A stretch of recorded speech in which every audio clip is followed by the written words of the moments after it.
Board की तरफ देखें। मैंने क्या नोट करवाया, पास्ट इंडेफिनिट टेंस। आज मैंने लिखवाया है पास्ट इंडेफिनिट टेंस, मतलब भूतकाल, है ना। और इस सेंटेंस में क्या आते हैं मैं आप लोगों को आज बताऊंगी कि पास्ट इंडेफिनिट टेंस को कैसे लिखते हैं, क्या कैसे बनाते हैं। जिन वाक्य के अंत में लिया, दिया, आया, पहले सभी बच्चे ध्यान से सुने जो मैं बता रही हूँ ना। आज मैंने बोर्ड पे ये लिखवाई कि पास्ट इंडेफिनिट टेंस, तो इसमें क्या आएगा, पहले सब्जेक्ट आएगा, फिर वर्ब की सेकंड फॉर्म। वर्ब आपको समझ में आते हैं, ठीक है ना। वर्ब यानी क्रिया, है ना। और फिर ऑब्जेक्ट, प्लस में ऑब्जेक्ट लगाना है। तो ये सेंटेंस आपको बनाने के लिए पहले ये ध्यान में रखना है कि ऐसे वाक्य जिनके अंत में लिया, दिया, आया, गया, ली, दी, की आदि का प्रयोग होता है, वो पास्ट इंडेफिनिट टेंस में चला जाता है या आते हैं। पहले क्या था, अपन ने क्या पढ़ा था, पहले प्रेजेंट सिंपल टेंस, है ना। प्रेजेंट सिंपल टेंस में ता, ते, ती का प्रयोग किया जाता था, जैसे कि वे स्कूल जाता है ना। प्रेजेंट सिंपल टेंस में जैसे कि मैंने लिखवाया था, सब्जेक्ट आता है पहले, फिर वर्ब की फर्स्ट फॉर्म, है ना, प्लस में एस या ईएस का प्रयोग होता है, फिर प्लस में ऑब्जेक्ट। अब जैसे कि वह घर जाता है, तो इसके लिए क्या अपन ने इंग्लिश में सेंटेंस लिखा, अमन? हाँ, ही गोज टू होम। मैं आप लोगों को ये बताना चाहूंगी कि आप पहले वाले रिवाइज कर लो, प्रेजेंट वाला। प्रेजेंट सिंपल टेंस में नेगेटिव में कंटिन्यूअस टेंस लिखवाए थे, है ना। इंट्रोगेटिव टेंस क्या होते हैं। फिर आप पास्ट इंडेफिनिट टेंस पढ़ना, जैसे कि अब जैसे कि हम जयपुर से आते हैं, तो इसके लिए क्या आएगा, हम के लिए आपने क्या यूज किया, वी, है ना। अब आने के लिए क्या बोला जाता है, कम, है ना। और से के लिए फ्रॉम, है ना। तो क्या हुआ पूरा वाक्य, जयपुर, ये हुआ। अब अपन देखते हैं नेगेटिव सेंटेंस में। नेगेटिव सेंटेंस जैसे कि नहीं, जिसमें नहीं वाले वाक्य आते हैं, उसे नेगेटिव कहा जाता है। जैसे कि रामू स्कूल नहीं जाता है, तो Ramu does not go to school. अब नेगेटिव में क्या आता है, देखो सब्जेक्ट आएगा पहले, डज या डू आएगा, फिर नॉट का प्रयोग होगा, फिर वर्ब की फर्स्ट फॉर्म, फिर ऑब्जेक्ट, ठीक है ना। अब जैसे कि मैं पार्क में नहीं खेलता हूँ, तो इसका हिंदी मीनिंग क्या, इंग्लिश मीनिंग क्या होगा, Do I not play in the park? हाँ, आई पहले क्या आएगा, आई आएगा, क्योंकि है ना मैं के लिए सब्जेक्ट क्या होगा इंग्लिश में, आई। तो I do not play in the park. ये होने के बाद फिर आते हैं प्रश्नवाचक वाक्य, है ना। प्रश्नवाचक वाक्य इंग्लिश में इंट्रोगेटिव सेंटेंस कहा जाता है। जैसे कि WH फैमिली का कुछ लिखा जाएगा, वाई से या वेयर से, ऐसे कुछ WH आएगा वहां पे, फिर डज या डू आएगा, प्लस में सब्जेक्ट।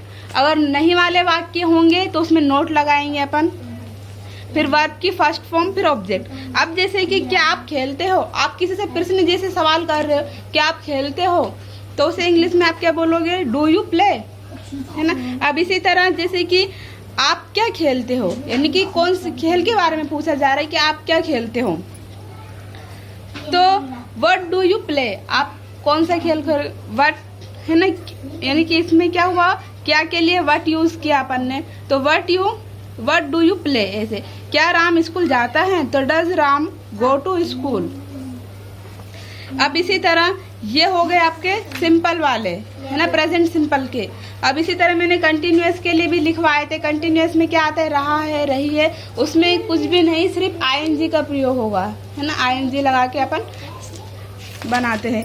जैसे कि प्रेजेंट कंटिन्यूअस टेंस में क्या होता है, जिन मुख्य क्रियाओं के साथ में रहा है, रही है, रहे हैं का प्रयोग होता है, वो प्रेजेंट कंटिन्यूअस टेंस कहलाते हैं। जैसे कि इसे बनाने की तरीका क्या है, सब्जेक्ट आता है पहले, फिर हेल्पिंग वर्ब। हेल्पिंग वर्ब कौन कौन से हो गए, इज होगा, एम होगा, आर होगा, है ना। फिर वर्ब की फर्स्ट फॉर्म होगी, प्लस में ING होगा, फिर ऑब्जेक्ट। अब जैसे कि रामू घर जा रहा है, आपको ध्यान में ये रखना है कि इसमें रहा है का प्रयोग हो रहा है, कि वो जा रहा है, वो पढ़ रहा है, वो खाना खा रही है, वो सो रही है। जिन वाक्य के टेंस आते हैं जिसकी रहा है रही है, वो आप समझ जाना है कि वो प्रेजेंट कंटिन्यूअस टेंस है। अब जैसे कि मैंने ये लिखवाया था कि मैं खेल रहा हूँ, तो क्या होगा? I am playing. ऐसे हम हंस रहे हैं, वी आर लाफिंग। ऐसे अब इसी तरह नेगेटिव सेंटेंस भी लिखाए थे और फिर इंट्रोगेटिव सेंटेंस भी। नेगेटिव सेंटेंस में क्या होगा? पहले सब्जेक्ट आएगा, फिर हेल्पिंग वर्ब में इज, एम, आर, प्लस में नॉट, फिर वर्ब की फर्स्ट फॉर्म, प्लस में आईएनजी, फिर ऑब्जेक्ट। नेगेटिव सेंटेंस वो सेंटेंस होते हैं जिन सेंटेंस में नहीं का प्रयोग होता है और इंग्लिश में नॉट का प्रयोग किया जाता है। जैसे कि रामू घर नहीं जा रहा है, तो आप क्या बोलोगे? Ramu is not going home. Not आया, इसमें कुछ भी नहीं है, सेम रहेगा, सिर्फ क्या है? नॉट का प्रयोग होगा यहाँ पे। तो आप समझ जाना कि नेगेटिव सेंटेंस है। अब इसी तरह प्रश्नवाचक वाक्य में क्या रहता है? WH जैसे वाक्य रहेंगे, है ना। फिर इज, एम, आर, पहले हेल्पिंग वर्ब आएंगे। सपना ध्यान से सुनो, मैं रिवाइज करवा रही हूँ आप लोगों को, ताकि आप लोगों को पास्ट इंडेफिनिट टेंस समझ में आ जाए। अब जैसे कि पहले इंट्रोगेटिव सेंटेंस में क्या रहते हैं? WH जो भी है वो आएगा, फिर helping verb is, am, are, plus में फिर सब्जेक्ट। अगर नहीं वाले होंगे तो नोट लगाएंगे, प्लस में वर्ब की फर्स्ट फॉर्म, फिर आईएनजी, फिर ऑब्जेक्ट। क्या आप खेल रहे हो? Are you playing. ऐसे फिर प्रश्नवाचक चिन्ह भी लगेगा इसमें। फिर आप क्या खेल रहे हो? What are you playing. क्या रामू घर जा रहा है? Is Ramu going home. Is क्या है? एक हेल्पिंग वर्ब है, इसलिए सब्जेक्ट से पहले इज लगाया अपन ने, तो इज रामू गोइंग होम। क्या मैं खेल नहीं रहा हूँ? Am I not playing. ऐसे अब सभी बच्चे बोर्ड की तरफ देखें। मैंने क्या नोट करवाया? पास्ट इंडेफिनिट टेंस, यानी कि सब्जेक्ट। इसमें क्या रहता है? पहले सब्जेक्ट आएगा, है ना, फिर वर्ब की सेकंड फॉर्म, फिर ऑब्जेक्ट। इसे बनाने के लिए पहले दिमाग में ये भी याद रखना है कि ऐसे वाक्य जिन वाक्यों के अंत में लिया, दिया, आया, गया, ली या दी, की आदि का प्रयोग होता है, वो भूतकाल यानी कि पास्ट इंडेफिनिट टेंस कहलाते हैं, है ना, पास्ट टेंस कहलाते हैं। कभी भी इन वाक्यों में है, हो, हु या था, थे, थी का प्रयोग नहीं होता है। पास्ट इंडेफिनिट टेंस में है, हो, हु या था, थे का प्रयोग बिल्कुल भी नहीं किया जाता है। सबसे पहले आएगा सब्जेक्ट, फिर वर्ब की सेकंड फॉर्म, प्लस में ऑब्जेक्ट। अब मैंने लिखवाया है रामू स्कूल गया।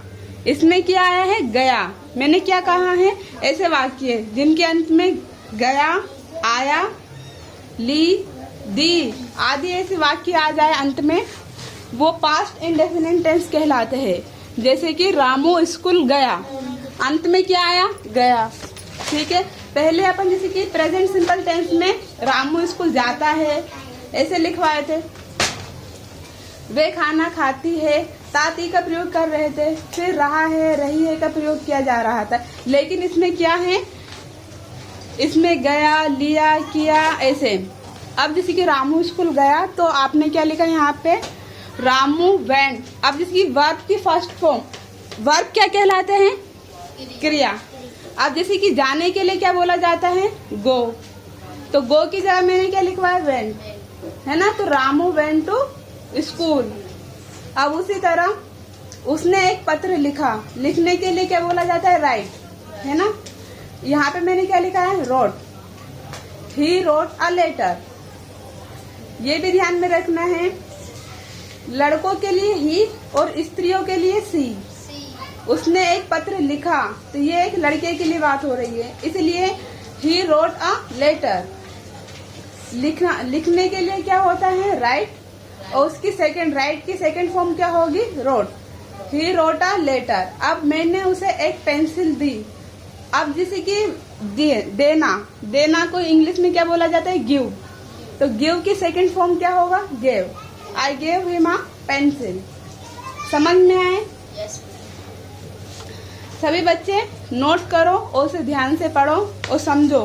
और सबसे पहले ये है कि वर्ब की फॉर्म आपको याद करनी है, first form, second form, third form, ऐसे, तभी आप लोग सेंटेंस बना सकते हो।